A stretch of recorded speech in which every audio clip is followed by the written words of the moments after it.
Please like the video and share it so that it reaches many more people and you get sawaba, or rewards from Allah. This could be a sawabe jariyah or continuous reward for you long after you are gone.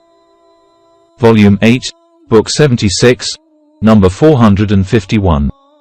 Narrated by Abu Dar. While I was walking with the Prophet in the Hara of Medina, Uhud came in sight. The Prophet said, "O Abu Dar."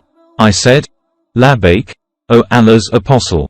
He said, "I would not like to have gold equal to this mountain of Uhud, unless nothing of it, not even a single dinar of it, remains with me for more than 3 days, except something which I will keep for repaying debts. I would have spent all of it, distributed it, amongst Allah's slaves like this, and like this, and like this." The Prophet pointed out with his hand towards his right, his left and his back, while illustrating it. He proceeded with his walk and said, "The rich are in fact the poor, little rewarded, on the day of resurrection except those who spend their wealth like this, and like this, and like this, to their right, left and back, but such people are few in number." Then he said to me, "Stay at your place and do not leave it till I come back." Then he proceeded in the darkness of the night till he went out of sight, and then I heard a loud voice, and was afraid that something might have happened to the Prophet. One intended to go to him, but I remembered what he had said to me, i.e., "Don't leave your place till I come back to you," so I remained at my place till he came back to me.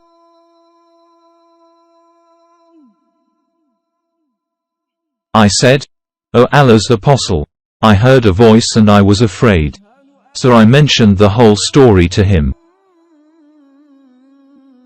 He said, "Did you hear it?" I replied, "Yes." He said, "It was Gabriel who came to me and said, 'Whoever died without joining others in worship with Allah, will enter paradise.'" I asked, "Gabriel, even if he had committed theft or committed illegal sexual intercourse?" Gabriel said, "Yes, even if he had committed theft or committed illegal sexual intercourse." Volume 8, Book 76, number 452. Narrated by Abu Hurairah. Allah Apostle said, "If I had gold equal to the mountain of Uhud, it would not please me that anything of it should remain with me after 3 nights, i.e., I would spend all of it in Allah's cause, except what I would keep for repaying debts."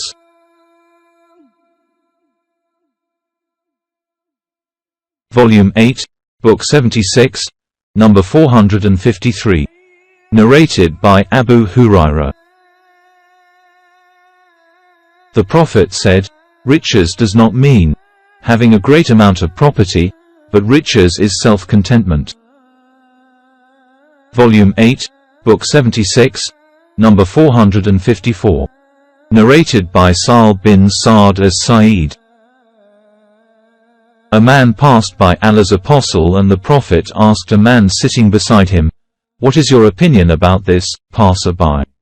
He replied, "This, passer-by, is from the noble class of people. By Allah, if he should ask for a lady's hand in marriage, he ought to be given her in marriage, and if he intercedes for somebody, his intercession will be accepted." Allah's Apostle kept quiet, and then another man passed by and Allah's Apostle asked the same man, his companion, again, "What is your opinion about this, second one?" He said, "O Allah's Apostle, this person is one of the poor Muslims. If he should ask a lady's hand in marriage, no one will accept him, and if he intercedes for somebody, no one will accept his intercession, and if he talks, no one will listen to his talk." Then Allah's Apostle said, "This, poor man, is better than such a large number of the first type, i.e. rich men, as to fill the earth." Volume 8, Book 76, number 455. Narrated by Abu Wale.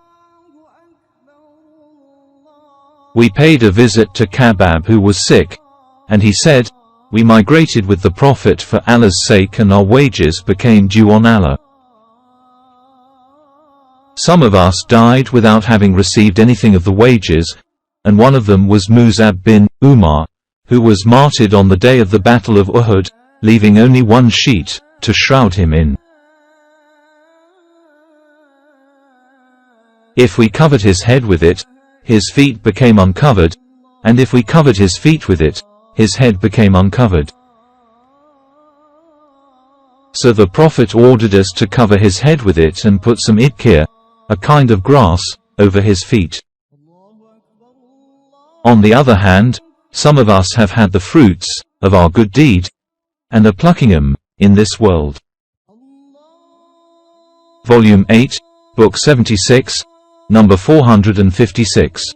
Narrated by Imran bin Hussein. The Prophet said, "I looked into paradise and found that the majority of its dwellers were the poor people, and I looked into the hell fire and found that the majority of its dwellers were women." Volume 8, Book 76, number 457. Narrated by Anas. The Prophet did not eat at a table till he died, and he did not eat a thin nicely baked wheat bread till he died. Volume 8, Book 76, number 458. Narrated by Aisha. When the Prophet died, nothing which can be eaten by a living creature was left on my shelf except some barley grain. I ate of it for a period, and when I measured it, it finished. Volume 8, Book 76, number 459. Narrated by Abu Hurairah. By Allah, except whom none has the right to be worshipped, sometimes I used to lay, sleep, on the ground on my liver, abdomen, because of hunger, and, sometimes, I used to bind a stone over my belly because of hunger. One day I sat by the way from where they, the Prophet and his companions, used to come out. When Abu Bakr passed by, I asked him about a verse from Allah's book, and I asked him only that he might satisfy my hunger, but he passed by and did not do so. Then Umar passed by me, and I asked him about a verse from Allah's book, and I asked him only that he might satisfy my hunger, but he passed by without doing so. Finally Abu al-Qasim, the Prophet, passed by me, and he smiled when he saw me, for he knew what was in my heart and on my face. He said, "O Abba, here, Abu Hurairah." I replied, "Labbaik, O Allah's Apostle." He said to me, "Follow me." He left and I followed him. Then he entered the house and I asked permission to enter and was admitted. He found milk in a bowl and said, "From where is this milk?" They said, "It has been presented to you by such and such man, or by such and such woman." He said, "O Abba, here." I said, "Labbaik, O Allah's Apostle." He said, "Go and call the people of Safa to me." These people of Safa were the guests of Islam who had no families, nor money, nor anybody to depend upon, and whenever an object of charity was brought to the Prophet,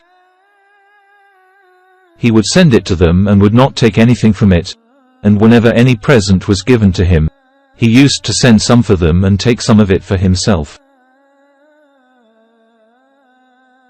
The order of the Prophet upset me, and I said to myself, "How will this little milk be enough for the people of As-Safa?" Thought I was more entitled to drink from that milk in order to strengthen myself, but behold, the Prophet came to order me to give that milk to them. I wondered what will remain of that milk for me, but anyway, I could not but obey Allah and His apostles, so I went to the people of As-Safa and called them, and they came and asked the Prophet's permission to enter.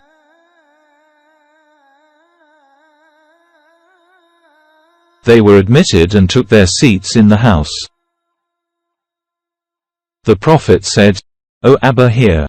I said, "Labbaik, O Allah's Apostle." He said, "Take it and give it to them." So I took the bowl of milk and started giving it to one man who would drink his fill and return it to me.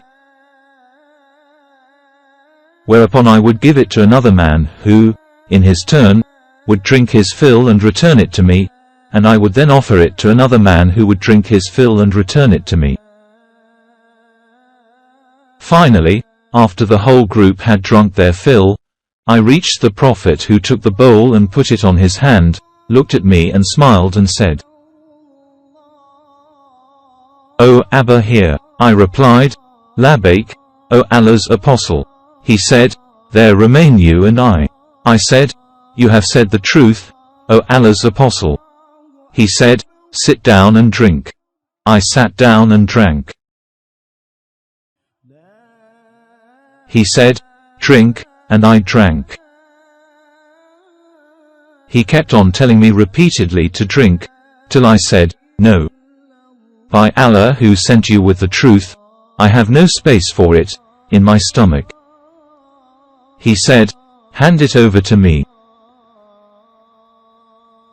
When I gave him the bowl, he praised Allah and pronounced Allah's name on it and drank the remaining milk.